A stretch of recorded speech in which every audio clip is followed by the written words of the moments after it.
Hey guys, it's Fred and Sheila McCoy. We're not at the museum. We're actually at our house, and this chair, that chair, and the TV's all we've got left to move. We've sold our house. We fixed us an apartment over top of the museum, and it's just Sheila and I now. We don't need much room, and with my back, we definitely don't need no yard to mow. And we had 2 acres and something here, and it just on an incline, it killed my back. So anyway, enough of that. We're going to let you see how Sheila and I do some of our investigating for these videos that we do, and how we find out some of the things that we find out. You never know what you're going to get. It's like that Forrest Gump movie, but until you do something. So this may be a complete flop. In fact, you may never see this video. If we don't make contact with this person, then we be no reason to ever post the video other than show that this is just one more of about 10 or 15 times that I've tried to contact him over the last 10 or 15 years. I never get a return phone call. I never get anything back. But we're going to see. I'm going to go on my phone here, and I'm going to go to Google, and I'm going to go to TA Transport Services. And of course, you have to go down through here so far. There's TA's full service premier. This is where Reo Hatfield works. Now, it's going to take me a minute. It goes all the way down to the bottom to finally get to where the contacts are.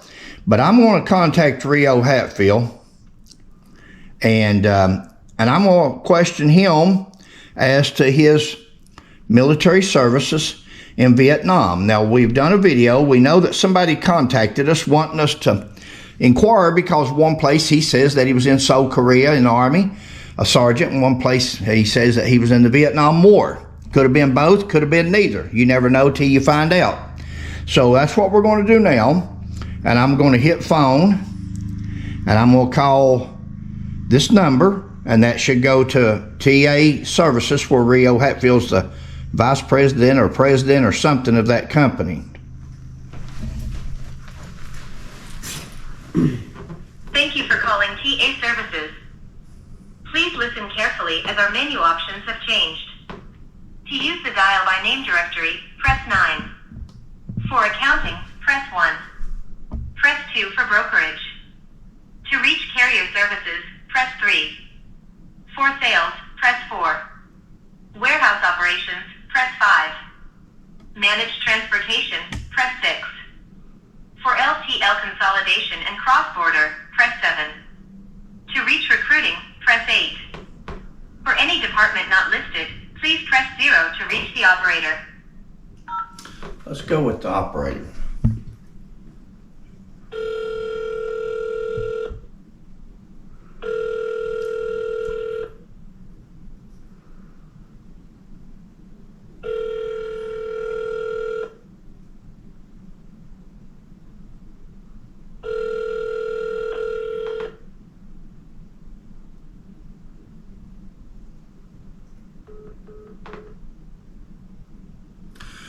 Well, it's either shown up Fred McCoy and they've discarded it, or something's happened, but you can see I'm sitting there holding the phone. So we'll try back. It could just be a technical difficulty, could be something totally, purely innocent, never know. We'll try back after a while. Thank you. Hey guys, Fred and Sheila. This is going to be a follow-up. I'm not going to go through the whole thing again. I'm going to try to contact Reo Hatfield again about his service in the military, or non-service, whichever one it turns out to be. So I'm going to hit contact. I'm going to hit phone, and I'm going to dial it. I'm just going to go straight to 0 this time instead of listening to all that.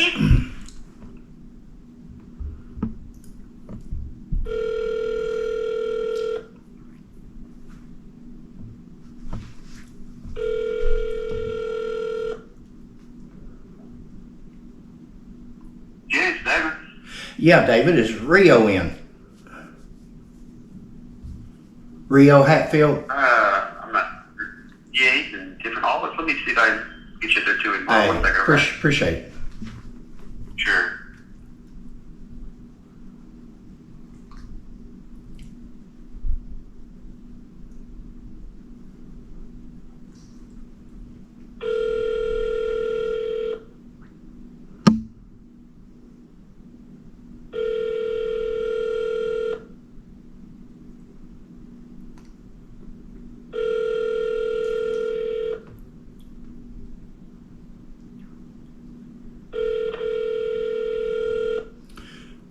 go to voicemail.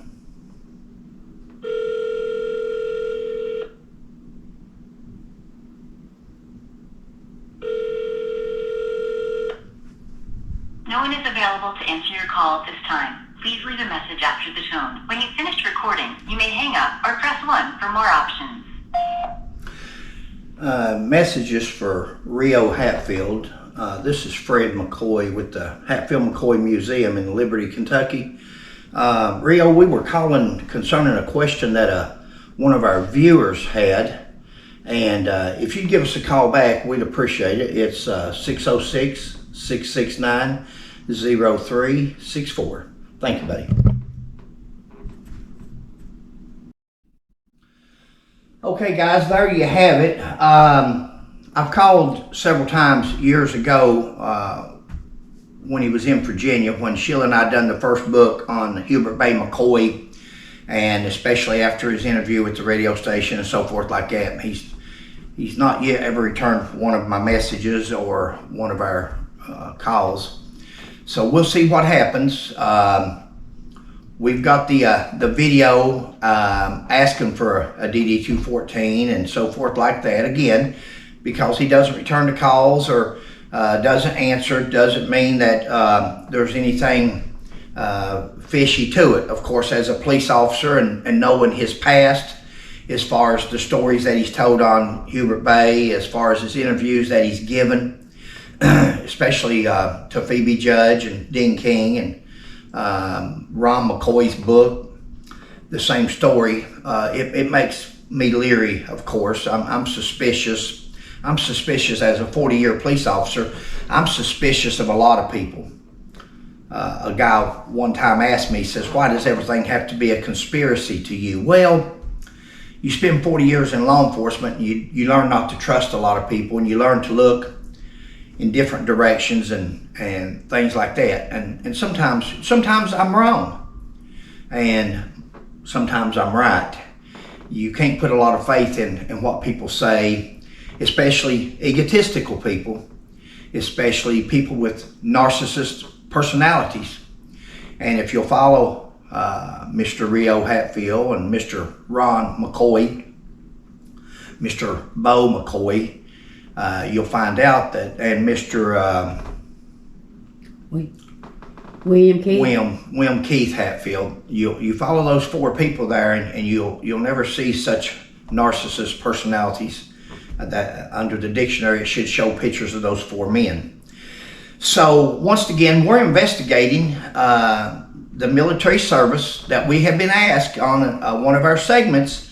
We were asked on a Keeping It Real segment to what is the deal with Reo Hatfield's military service. It says in Dean King's story, under the Big Sandy, Hatfields and McCoys, that Reo Hatfield was a sergeant, served in the Army, and was stationed in Seoul, Korea. Another story that it does on TA Transport, on his bio, just a couple years ago, it says that Reo Hatfield served in the Vietnam War.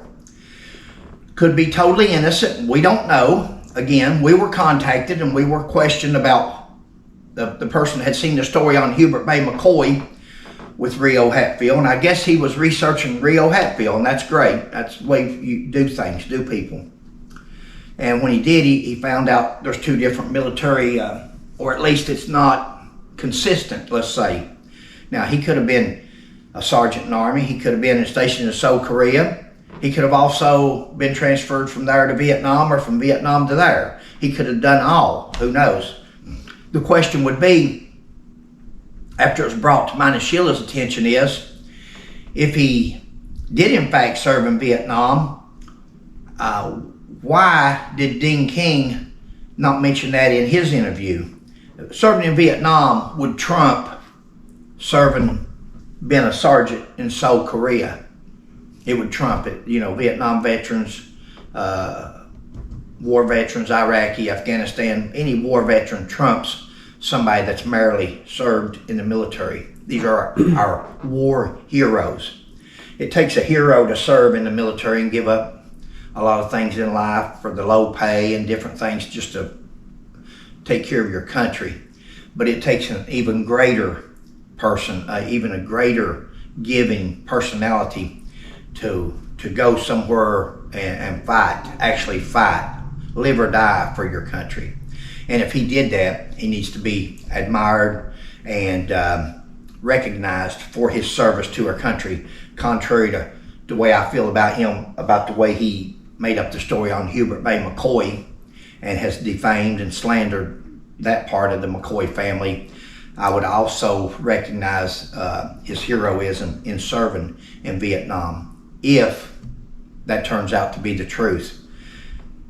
At this point right here, Sheila and I have been unable to substantiate his military service. Not that doesn't mean that it didn't exist. It means we've not been able to find it. Military records are hard to get. They're like HIPAA. They're like medical records. So just because we're not finding it doesn't mean that it's not there. And that's what we're trying to get. Hang on a second. Yellow. That's Brad? Yeah. This is Reo Hatfield. How you doing? Reo, how you doing? Pretty good, sir. Well, I got a question for you. Some of our viewers, evidently one of them was doing some research on a story that Dean King did where it says that you were a sergeant in the Army in Seoul, Korea. And then he was looking up something a while back and on your bio with TS Industries or TA. It says, Services. yeah, it says that you served in the Vietnam War. And we're just trying, huh? No, it said I served in the Vietnam era. No, And it continues to say South Korea. yeah, no, it says Vietnam War, Rio. I've got copies of it, looked at it. In fact, to be honest with you, on one of them, it's been removed. I don't know if the people thought that maybe. Well, it's supposed to say, my memory of it and shows this era, but it doesn't matter. I was in the Army during the Vietnam era, but I was in Seoul, Korea the entire time, 2 years. Yeah. Well, I wonder who wrote that bio. Who wrote the bio? Did you turn in a bio to TA Industries, or can you tell me anything? Let's find out what happened there. Well, I don't know that. What is the importance of that? No one's trying to say anything about the Vietnam War. In fact, I volunteered to go to Vietnam, and they sent me to Korea. So I joined the Army when everybody else was trying to get out of going. Well, not everybody. There's not everybody tried to get out. There's thousands, hundreds of thousands. Listen, Fred. I want you to know. I don't know why there's a conflict. I am not trying to do anything. I've never received one dime in my entire life on Hatfield McCoy, nor do I ever want to. It's not about money, Rio. It's about truth. I don't care about anything else but the good of people and Christians. Well, if that's so, have you ever heard of Virginia McCoy Markin, Hubert Bay's daughter, 80-some-year-old lady that you said that her father shot your grandpa in the back, and then your grandpa turned around and shot and killed him? That's the story you told. No, wait a minute. All I did was repeat what was in a book. In what book? The Hatfield McCoy book. There was one of them where he was interviewed, and they just said that he was shot in the back 3 times, and I do know that at the time he was chief of police, and so I know that if there's anything different than that, I'm sorry. I'm not trying to tell anybody anything about it. I just giving us what I was told. There's 1,000 different stories about everything about. Not about that, Rio. No. Not about that. That story started in 2011 with Dean King, his interview with you, where you stated that. I'm just telling you straight up, Fred. Listen to me. You keep interrupting me because you're trying to find something that I'm saying wrong. I'm trying to report to our viewers, and we're trying to get to the facts. The fact is this: he was shot. The person He was executed. ended up being a McCoy. It doesn't matter why. Yes, of course it matters. He shot the man in the back of the head, Rio, and killed him dead. We've got the death certificate. Let me ask you a question. Unarmed. You listen. You say that, and I understand that. That's You said he was in a I brothel. don't have a clue, but I know he's not in jail. Didn't go to jail. He was sentenced to 5 years in prison. I sent you a book on this probably 8 years ago on our first book. I've never seen anything like that, and I don't recall anything. Well, I sent it to Virginia to. And it does matter when you shoot an unarmed man, a war hero, and then you say that he was in a brothel. You're on Phoebe Judge. You're on the radio station. I mean, I don't. How can you? You say it's not important to you, but you know. No, I didn't say that like that. I thought you did. Okay. I'm trying my best to answer you fairly and honestly, and you keep trying to make sure that I say something. Okay. Go ahead, Rio. I'll give you. No, stop. It's time for me to speak. I am honest to God, exactly who I say I am. I am trying to help people and help this country, and I've done everything in my power in my life to be a good Christian. I do not have any vindictive, nothing at all. Well, you shouldn't have, Rio. The people that you've slandered should have. Miss Markin should have. If there's anybody that's got something to pick, it would be the family of Hubert Bay McCoy that was come home from the war and was shot and killed in the back of the head, then have to hear for the last since 2011, and you say it's in a well-documented book. It's in a documented book of Ron McCoy's that you told him the exact story that you told Dean King and that you told Phoebe Judge on the radio station. It's there. Why would let me ask you a question, Fred. Just answer this for me. Why would I make it up? Publicity. Why would you have a peace treaty after? Why would you have a peace treaty after Ron McCoy and Bo McCoy filed suit against poor old John Vance that hasn't done nothing to nobody, and then they file a suit so they can write a book and become famous? No, why did any of you do it? Why did you get on TV for? It's publicity. Nothing. I don't think. Why do I need publicity? And it's just like your bio with TA Services that says you're a Vietnam veteran, a Vietnam War veteran. You served in the Vietnam War. Well, it's on our video we've posted, Rio. It's on our YouTube channel.